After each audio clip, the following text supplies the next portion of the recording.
HLTV came out. They released rating 2.1. I'm not going to go into all the bits about this because there's people who say get nerfed, basically. Yeah. Basically, rating got updated a little bit, but not enough to bring 3.0, which will do a bunch of other shit. I'm sure there's another podcast you can listen to if you want to know about HLTV rating 2.1. So, yes, I know what you're alluding to, but I'm going to still say it anyway. Our good friend Nero of HLTV was on Confirmed the other day to talk about this. Yeah. So I know Harry's wanted to solve HLTV 2.0 for a while because there's parts of it that have annoyed him for a long, long time. So I'm glad he finally got to do it. I think 3.0 is the solve because it takes a lot of supposedly it's going to take a lot of the at that moment in time stuff into account. Yeah. So, all right. RMRs start in under a month at this point, which is kind of insane. Yeah. For the last time. Yeah, so we'll get to that in a second. Allegedly. So RMR start for like the first time in a month, in about a month from now. We have RMR opening matchups. There's none that really jump out to me to start. Like there's plenty of good ones in here. There was some that I liked. Hang on, let me find them. I do like the G2 versus NIP to start. Yeah, that's the one. No matter what the outcome, that's funny. Yeah, it's a good match regardless. I mean, G2 are always worth watching. They either like obliterate NIP and that's funny.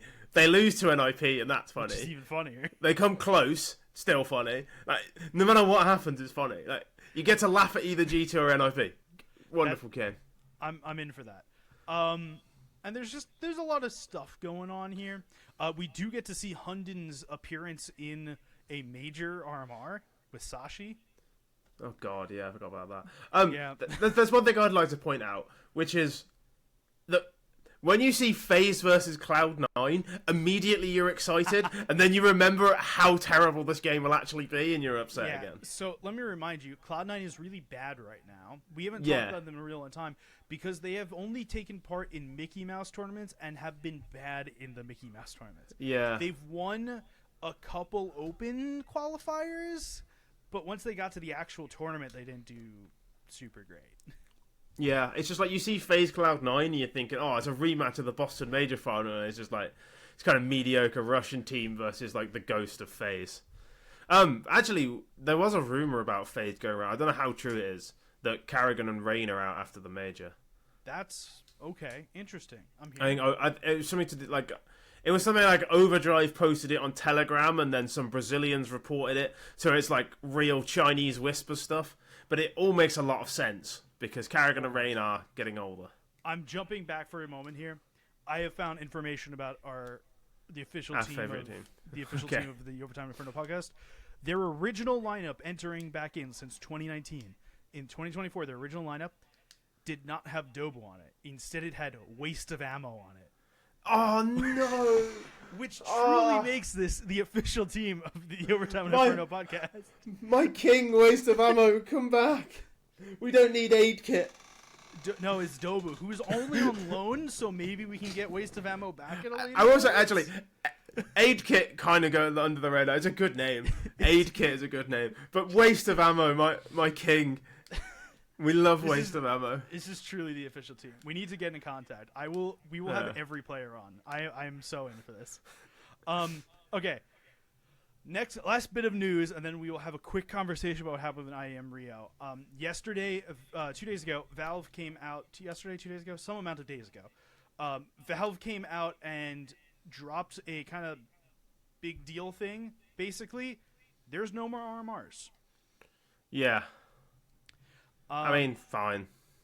So also, I wrote I wrote our article for today as you're listening to this, tomorrow as we're recording this, for our TLDR edition on this, and I put this in the last bit, but it just kind of sounds like they're removing the name RMR, and that's it. Yeah. So they're saying the RMR is removed, the majors expand to 32 teams, but on the other hand, the first Switch stage still seems to be based on Valve regional rankings. Yeah, but I think rather than... So the RMRs are you're invited off. It's literally like the top 32 Valve teams in the world just go to or go to Austin, and they just have the major with the top 32 teams, which I kind of hate. Like I hate. I really don't like inviting off rankings. So I really hate the whole tournament being every team being decided by ranking. There should be some qualifier.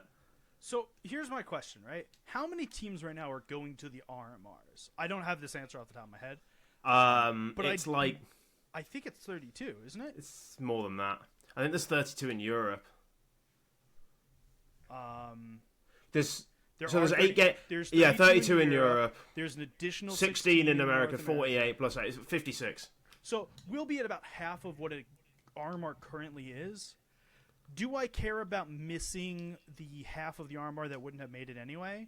No. But on the other hand, I don't particularly. I don't love it. I'm not a big fan. If you're a team who's on the come up, right now, and you can sneak into the. Let's say Drillers weren't pieces of shit, right? They actually snuck in. There's an example of this. Into the Breach. Yeah. In Paris. Wouldn't even be there. You wouldn't have one of the top 8 teams there. Monty would have been there, but only sort of on timing. Some of the teams, some of the best stories in majors are underdog teams. Fucking Bad News Eagles wouldn't have made any of the majors. The Gambit Immortals final would have never happened. I mean, they'd have been there. They all would have been there.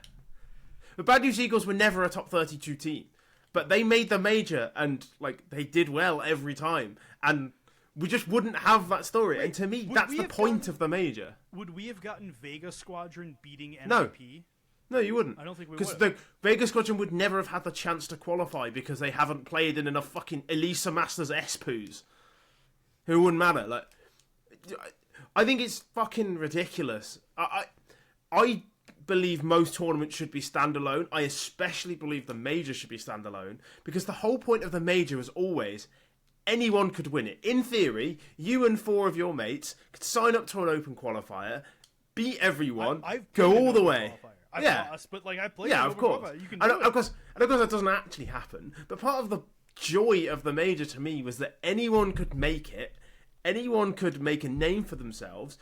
How many players have we seen at Boomich, for example, who has since won a major, was on fucking QBF or some shit. I was going to say, think about QBF and Avantgarde. Yeah. When Avantgarde made the major finals in Berlin against Astralis, and we found the ascension of James right there. Yeah. You don't get that if Avantgarde don't make the major. Boomich was on the 120th ranked team in the world. His career was made off the fact that he was on this team. Careers are made by making the major. They shouldn't be made by being decent at tier 2 tournaments for a year. I just think these moments are beautiful and they should happen more. It's also going to mean that teams that have better financial backing, like TSM, who's not a great team, or theoretically Bleed, get a lot further in these things because they can afford to go to more and more events than a team of people who are really good but don't have this kind of backing. Let me say this clearly. Nobody wants to watch TSM more. Nobody wants TSM at the major. Nobody outside of TSM wants to see this team at a major. I promise you. Yeah. I would rather watch some fucking team I've never heard of with 4 players I've never heard of and one whose name has come up once by accident that I've clicked on. I'd rather watch Alter Ego than I'd watch TSM. I'd watch anyone. Are you going to tell me that Alter Ego would make the major with 32 teams? No, of course it would. They're still not going to make it. I mean, they're never going to make it, but that's not the point. Yeah. It's more that teams like Vegas Squadron, like Windstrike, they come out of nowhere and they do well, and it makes their careers. It changes their lives, and that's. To me, that is the joy of the major. I don't really care if Vitality win the major or not. I cared a lot more about Gamer Legion making the final. I cared a lot more about Bad News Eagles knocking FaZe out. Those stories to me are just so much more interesting in the majors. And we're just going to get rid of them because we're oh yeah, well, having a qualifier is not fair on bad teams who spend a lot of money like NIP. And fuck them. If you can't win a qualifier to the major, you don't deserve to be there. I wholeheartedly agree. 32 teams is cool, though. I have a question following this, but it's not going to be answered till next year, which is there is a good reason of about 32. My question is, do the extra 16 extra 8 teams, do they also get stickers? Because that is a big financial deal for the players on those 8 teams. Yeah. On the other hand, I think that's I will the point, note this, that Astralis would have made the last major if it was 2, and I hate that. You know what? You've radicalized me.